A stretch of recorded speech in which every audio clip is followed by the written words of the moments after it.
Welcome to episode 4 of our college transition series by the Georgia State University College Advising Corps. My name is Lanata Goka and I am a college advisor, and today's episode is titled Class Act, the Unwritten Rules of Collegiate Classroom Etiquette and Other Stuff Too.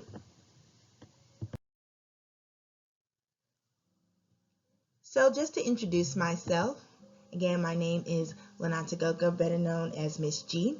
I am from Atlanta, Georgia, but I am proudly Nigerian. You can tell by the name.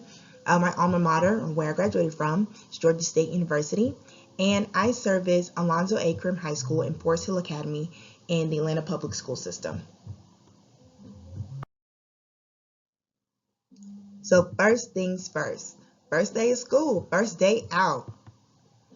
So technically before this day, you've already been preparing, right? So you've attended your new student orientation that's needed for freshmen or just new students in general and have registered for your classes for the semester. But it is exciting and I know you're dancing and happy. So rule number 1, know your schedule and building location of all of your classes. Showing up. Rule number 2, be on time to class, which is a rule that I'm sure you guys are already practicing in high school. And here's why. You're setting a good first impression for the fellow students in your class and really importantly for your professor. And you can find your preferred seat, especially in the larger lecture halls. Some classes are like the ones that you see in the movies and it's maybe 100 plus students. Some classes are a little bit smaller depending on which subject you're studying or what course level it is. But a lot of our freshman classes are the general or intro classes, so those tend to be the larger capacity classes. So if you like to sit in the front, getting there early will get your front row, opposed to being there a little late and you might shift all the way to the back. Or just where you like to sit. I know for me, I like to sit a little bit in the front, but on the right side of the classroom. But being there on time, I was able to get my seat. And most importantly, you won't miss any information that is shared. So if there is something mentioned right in the beginning of class as the teacher walks in, you won't miss anything. But especially on the first day, you'll be given your syllabus. And so that is telling you everything about the class. Get in the 411. Rule number 3, befriend your syllabus. No, honestly, really know it in and out. And here's why. Your syllabus will provide all of the expectations of you as the student. So it's going to tell you when class is, where class is, what the teacher is expecting for the students to complete during the course, outlines the topics that you guys will be covering during the course term. So let's say if we're studying biology, in the syllabus it may mention, oh, we're going to start here in learning about the body, and then by the time we reach December, we've gotten down to some other experiments. So just outlining all the things that you should be covering over the semester. And it provides how testing and quizzing goes. Each professor has the luxury of choosing how they want to structure the class. So there might be a teacher that says, hey, we have a quiz every Friday and we only have 3 exams throughout the semester. Your first pre-test, a midterm, and then your final exam. There could be a teacher that says, I don't do any quizzes that are scheduled. I only do pop quizzes. And then we only have 2 exams, the pretest and the final. Or there could be someone that says, no quizzes, only 1 exam, the final exam. And you just have homework and assignments throughout the semester. So it's very important to know and read through all of your syllabi that you will gain throughout the semester, the first week of school, so you know how that teacher works. You have to fall in line with what they said. Attendance policies. You guys, this is actually the one that I highlight first when I'm reading a syllabus, because unlike high school, there isn't a bell schedule to tell you, oh, this is what time you have to be at this class. Actually, one of the beautiful luxuries you have in college is creating your schedule. You may not go to school Monday through Friday. You might choose classes that are only hosted Monday through Thursday. And some classes don't necessarily meet every day. Just like in high school, we knew we went to class every day, Monday through Friday, from maybe like 9 to 3 o'clock. But there could be classes where you only meet on Mondays and Wednesdays from 3 to 4. So knowing when class is, and also like attendance policies depends on how many absences maybe a teacher allows you to have or not to have. So for example, I remember when I was an undergrad, I had a sociology teacher that allowed us to have 2 freebie absences.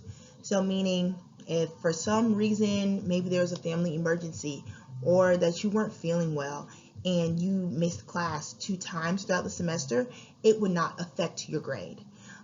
In most classes, attendance is a part of the grade. Sometimes it's about 10% of the grade because majority of your grade is about the work and exams that you may complete. But I think that's very nice because life happens.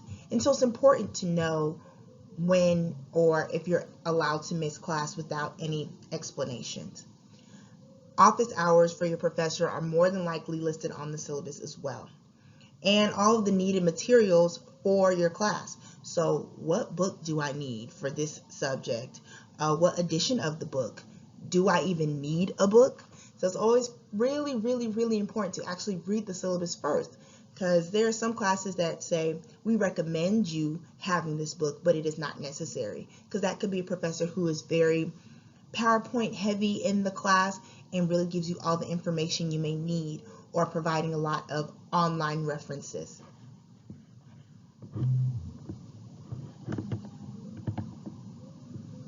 But again, office hours, if you don't know, I'm here to explain that.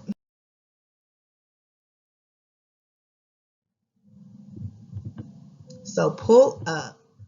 Rule number 4, attend office hours as much as you can. So office hours are set aside time throughout the week where you can visit your professor outside of class. So remember I mentioned being on time to class, so getting there early. There are some professors who allow a little bit of that settling time into class, maybe the first 2 to 3 minutes as people are flowing in. That may be a good time to speak with the professor, or the last few minutes at the end of class as you guys are transitioning on to the next lecture or the rest of your day. But if it's not a quick question, this is the time where you can go and speak with the professor. You may have had a question about an essay that you guys are working on. How can I make this better?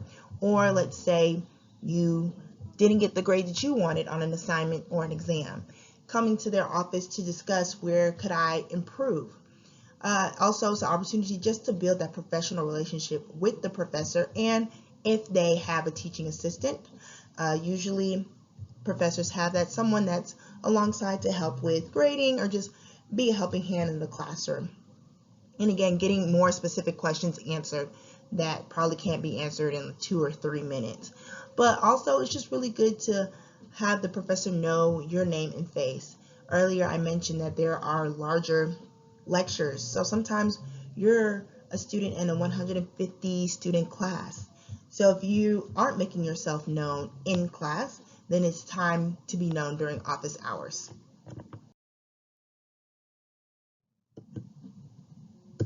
Cash out or don't. Rule number 5, get your books, and by any means necessary. So books, the workbooks, the lab materials, anything that you need to complete your coursework is very important. So in college, we buy books. Some of you are coming straight out of high school and may have been assigned books in the beginning of the year, and that's what you put in your locker, but it's not like that in college. But there are other cost-effective ways to get books if purchasing may not be the best way for you at the time.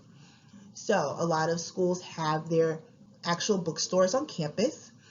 So you can, like I mentioned, buy a book, you can rent. So when it comes to buying books, first, let's know if we need a book, right? Because we read our syllabus. So our syllabus says, hey, we need this book and we need this edition number 2, for example, of the Biology 101 book. So you go to your bookstore, you see and ask, do you guys have the Biology 101 book edition 2? They'll say yes. Now, what versions of the book do you have? Are there used versions or are there only new ones? depending on the edition. Like if it's the latest edition, then there probably won't be any used ones. But if it's an older edition, that does open the option of buying a used book. And when it's used, it's usually sold for a cheaper price. If you don't want to actually buy, then you can rent, right? And so that's underneath the policy that, hey, I'm using this book just for this semester and will be returning it and keeping it in good condition for another student. And again, you can rent used or older edition, or even renting the latest or new edition. So some classes also allow their books to be online. So for me, certain books I had to have like physical turning the page, but there were some that I didn't mind reading on my computer screen or my phone screen. So you can rent or buy text online. Another way, which is free but already kind of in your school fees for the library, is asking if your library has a copy of the book that you need. So some teachers are very kind and put their books on reserve, meaning they know that this is the book that students need for their class, and they'll ask the library to keep it in a safe place. So you may go to the library and maybe only check out that book for maybe an hour or two to get your reading done. Or when I needed to do that some semesters, I would get the book and go to the copy machine and make copies of the pages of the book, because I still, again, liked pages versus computer screens or phone screens. So that's also an option. And then last but not least, ask a friend. So this may be better as you're grown in college, right?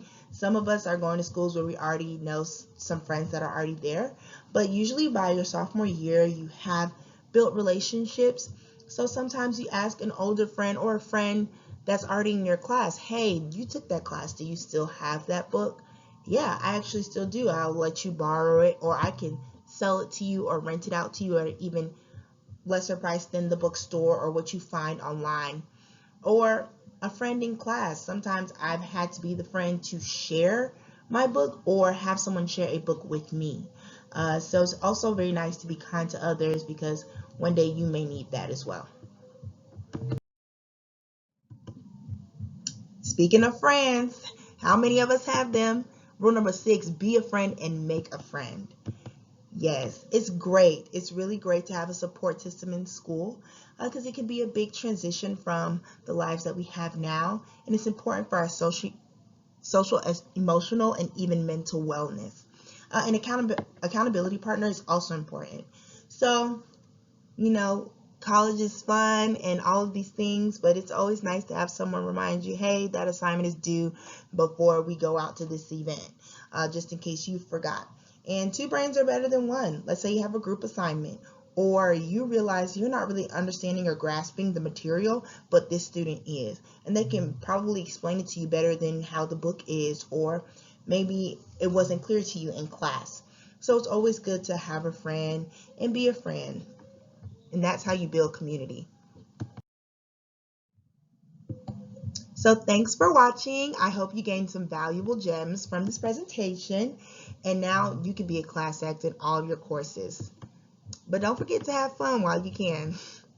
Bye.